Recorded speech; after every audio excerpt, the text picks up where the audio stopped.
Thanks for joining us and welcome, Honorable Minister. Your portfolio covers both industry and steel. And I'd like to start with a question about EVs and vehicle electrification, if I may. You work for a technology-friendly government in the largest nation in the world, one of the fastest growing economies in the world. And I'm wondering why I don't see more electric vehicles on the road. Is India doing enough to promote vehicle electrification, and what are you doing? In 2015, our Honorable Prime Minister first introduced to encourage the e-vehicles. For that, at that time, in 2015, FAME 1 was introduced by the then government at that time under the leadership of Narendra Modi. Faster adoption of manufacturing and manufacturing yes. of electric vehicles. Yes. That's the acronym. For that, actually, for 2 years, the allocation is 795 crores. But it has enhanced for 895 crores, and it has actually continued for from 2 years to 5 years. Mm-hmm. Then FAME 2 was again continued in 2019 for future 5 years. In that, first they allocated 10,000 crores. Then because of demand, they enhanced it to 11,500 crores. Mm-hmm. And now you're on FAME 3, now, correct? that flagship of FAME 2, in the name of Prime Minister e-Drive, recently under the chairmanship of Prime Minister Narendra Modi ji, So it's called in the cabinet. PME Drive is the Drive. acronym. Okay. In the cabinet approved for 10,900 crore for the 2 years of 2024, 25, 25, 26. Yes. 10,900 crores. Out of that, 3,648 crores amount actually is for two-wheelers, e-vehicle, electric three-wheelers, then buses. We introduced not only that, 500 crores for first time in this PME drive. E-ambulances also, they have taken it seriously to encourage e-ambulances. So for that 500 crores, yeah. they allocated. 2- and 3-wheelers, buses, ambulances. Yes, What about ambulances. cars? Shouldn't you be subsidizing cars? Cars, subsidizing cars already in FAME 1 and FAME 2, the encouragement given by the government. Now, the 4-wheeler is doing very well. Not only that, actually, in GST issue, who are using 100% electric cars, for that, 5% GST is the limited. There's a reduction of GST. Reduction. What is Yes. the normal rate if you But know it? ICE vehicle, it is 28% GST. 28%. 28%. Okay. For electric cars, it has reduced to 5%. That is encouraging. Actually, Is it encouraging electric enough? cars also. Is it It is enough of an encouraging, uptake? yes. Okay. I guess the big sort of more provocative question I want to ask is you've got this big neighbor, China, that is adopting EVs at the cost of much greater subsidies. It's a more developed, richer country. Is India at all worried about sort of falling behind in this critical new technology, or do you think you're on course? No, China, I think they're the first country encouraged the e-vehicles. That is different. But from 2015, when in India actually we introduced, by that time latest technology also actually we have utilized in this after in 2015 when we introduced. Now actually compared to China also in 3-wheel electric vehicle, we are ahead than China. By units, you have more units of electrified 3-wheelers Yeah, than 3-wheelers China. we are actually 5.9% something we reached actually. I think it's the largest country in the world to Yeah. have electrified 3-wheelers. Yes, Is that right? yes, One yes. of the largest for 2-wheelers as well. Okay. Compared to all other countries, we are in the second place now. Okay. So what was the philosophy on the union government's part in helping out 3-wheelers and 2-wheelers and not helping out cars as much, not subsidizing cars as much. What was the thinking there? No, here in India, two-wheelers and three-wheelers passengers are more. They utilize There's more up. Okay. compared to other vehicles. In Indian people, they like to purchase two-wheelers. In the entire every family in this country, Yes. two-wheelers is attracted by even common man, even farmers, everybody. Right. For that, actually, we are encouraging for two-wheelers and three-wheelers. Even cars also, we have given 5% GST reduction. There is also a lot of scope for them to utilize compared to ICE vehicle, everyday expenditure. This will be better. Now they are thinking use cars. Okay. What role can the production-linked incentives play in promoting EV and battery production in India? And is there any plan to top up the amount of funds that India has in PLIs?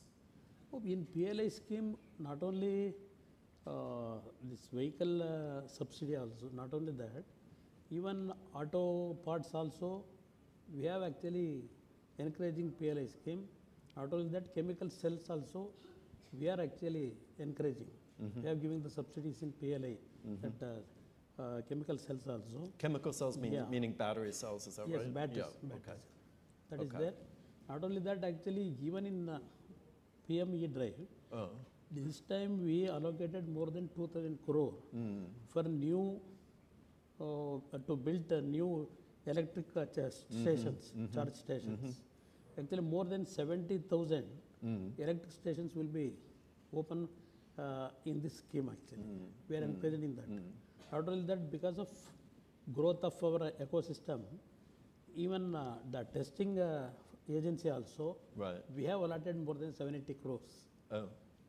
So you think it's fully topped up? Are there any plans to overhaul the PLIs or to change the way the sectors that get PLIs, or are there any discussions in cabinet about expanding them or changing the way they're given out? Almost all actually what are all the request by stakeholders, almost all we are actually supporting them. Yeah. What is their actually intention is there, what is their request. And For by that actually stakeholders, you mean business, is that Yeah, correct? yeah. Okay, so Yeah, you're in we are supporting discussions. them, whatever request from our industry Okay. to encourage PLI schemes. We are actually working out in that. So there's kind of an ongoing discussion with industry, that's what you're saying. Okay.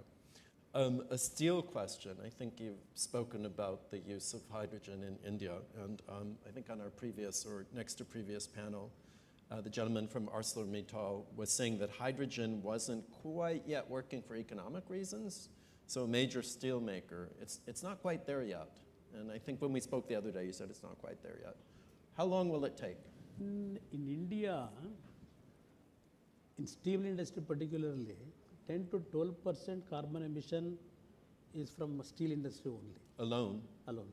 Wow. For that actually, we wanted to reduce the carbon emission. For that we are working out in that. Several steps we are taking to reduce the carbon emission. For that, several encouragement for green energy and hydrogen issue also we are working out. So you're working on it. Again, I want to press you a little bit. When might we actually see it in use? When will it be economically viable? I know you've got this national green hydrogen mission, but when will we actually see companies like ArcelorMittal using it because it's economical and there's an Yes, I abundant think supply? ArcelorMittal, they actually, in preliminary stage, they introduced in Europe. They are actually working out, I think, in Europe they have already, they are working about the hydrogen usage for that actually. Here also we are encouraging. You're These encouraging. these are all in preliminary stages there. I think by 2030, we may succeed. 2030. 2030, our aim is. Yeah. By 2030, we are encouraging for hydrogen production. You want it to happen. But it's going to be market forces, I guess, as well, right? It'll be whether the market's ready. Several way we are encouraging. For, renewable energy, also we are encouraging in this to bring net zero by 2070, encouraging with all kind of necessity Yeah. thing from the government actually in that. Okay. I'm going to sneak in a political question because I can. You're from one of the BJP's smaller coalition partners, the JDS, in a government that's a little bit weaker in parliament in Prime Minister Modi's third term than its two preceding terms. Do you think that your government can still get the job done on decarbonization and pass the legislation India needs? And is the coalition stable? In India, particularly what you are telling about the smaller partner in this present government with comfortable majority under the leadership of Prime Minister Narendra Modi ji, comfortably we are running the government. There is no problem for any kind of decision has to taken in the parliament. For that, big strength is there. Under the leadership of Narendra Modi ji, there is no problem, hurdles are there to restrict anything. The decision which we have to take it positive direction. Narendra Modi ji has got all strength to get the confidence of the parliament. It's comfortable, and so is the coalition stable then? Yeah, 100% stable government. Okay. It will complete all the another 4.5 years. Okay. One more question, and then I think we will have time for some questions from the audience. One more question from me. I just wanted you to clarify some interesting remarks you made soon after your appointment about semiconductors, which is one of the industries that gets benefits from PLIs. And you seem to be questioning the subsidies provided for the sector. I know this is not entirely on topic here, but it's one of the things people know you for. I think you were making a point about the money the state gives to bigger industries versus the one smaller companies get. Anyway, here's your opportunity to say what you meant. I'm not against. Say it again, sir? I am not against the encouragement of the semiconductor. I know semiconductor is most essential at present technology. We required for all issues, semiconductor we have to encourage. For that actually, I'm totally with to encourage the semiconductor subject, but not only semiconductor, even my personal view, job creation is very important. For sure. Employment generation. For that actually, small sector, they depending on the government in a big way. Because the To big, get the big chip, employment. the big chip producers are actually. On that context only I told, we have to encourage not only semiconductor subject because Okay. our goal is to reach, our Prime Minister goal is to reach 500 billion in semiconductor actually. Even small sector also we encourage the lower cadre sector citizens to get some job. For that actually I have expressed my views. Okay. I think that's pretty clear. I mean, the PLIs seem to benefit really big companies with relatively low employment. And I think that was the point you were making. Yeah, yes. You weren't questioning the industry. You were saying it doesn't create Because a lot of jobs. India, one side we are competing with the world. Almost all we are in second or third actually in technology, even investment, all those things. We are compared to other countries also, we are in the top now. Technology also we are very strong. Only thing, another section in this society, we have to take them also in equality. For that reason, I actually discussed about that sector also. Okay. So maybe could the PLI, I might be putting you on the spot here, could the PLI scheme be changed a little bit so that there was a bigger criterion or bigger emphasis on creating as many jobs as possible? No, not only PLI, several way we can accommodate in the job sector. For that actually my personal view is to look after that sector also. That reason only I am encouraging for them. Okay, great. Thank you very much. Thank you. I think we've got about 5 minutes for any questions from the listeners and or anyone online. I see a hand up right over there. Gentleman in the black, yeah. Hello. Good day, sir. This is Sachin Tarte. Actually, before this panelist discussion, we came across that for green hydrogen mission, hydrogen generation price should come from $3.5 to $2. And in that case, government fertilizer manufacturing companies or refineries should play a major role so that that cost can come down. And second thing was that 100 billion private investment required till 2030. So what is government policy or strategy that will help in bringing this green hydrogen mission comfortably? What we can say? Actually, for green hydrogen mission thing, we have allocated more than 19,000 crore for encourage the green energy. For that, in renewable energy ministry, we allocated 19,000 crore. Out of that, I think just a minute. So how does, but your question was about how does the government encourage the price Green to come hydrogen down, mission, right? we Hard allotted question. 19,744 crore, including the outlay of 17,490 crore for the strategic intervention for green hydrogen transition program, 1,466 crore for pilot projects, and 400 crore for research and development, and rupees 388 crores towards the other mission components. We are encouraging already for that. Actually, we are working on. Does that answer your question? Great, thank you. I see a hand in the back. Gentleman with the beard.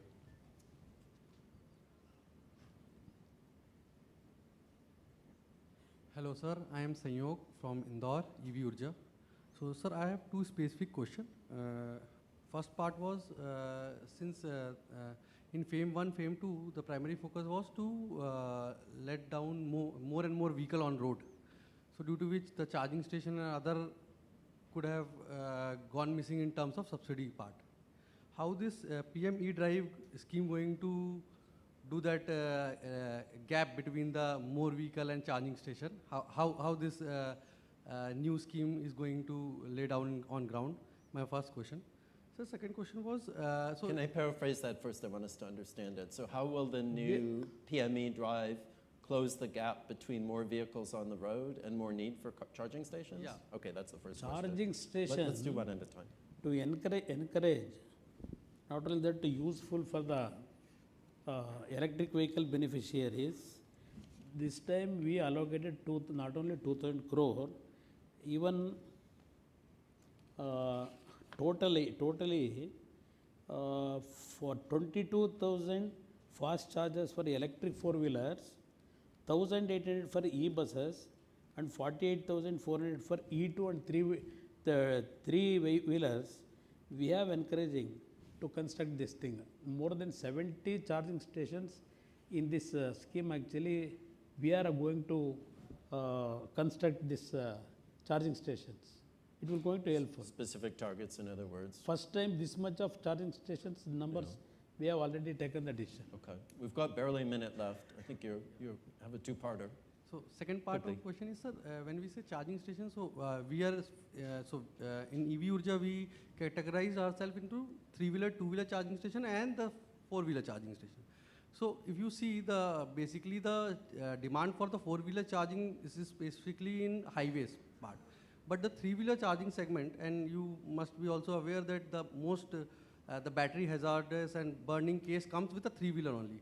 So how we are going to transit that part, because people are still using their home charging system where there is no proper three-phase Very connection, no quickly, earthing. your question is how are we going to cater to more So my charging question, infrastructure for cars? Is that No, right? no. he's My asking question for is two-wheeler- how we are going two-wheeler to small vehicles is small vehicle, because they are small vehicles, okay. something going to create a problem for long term in terms of since India, you also mentioned that India is leading in terms of three-wheelers segment. Thank you, sir. Now for that actually we are working out in our ministry how to solve all those things. I think in future coming days actually those issues we are going to sort it out. Great. I think we have to finish it there. Thank you again, Honorable Minister, for joining us. It was great, Thank you. great to have your input.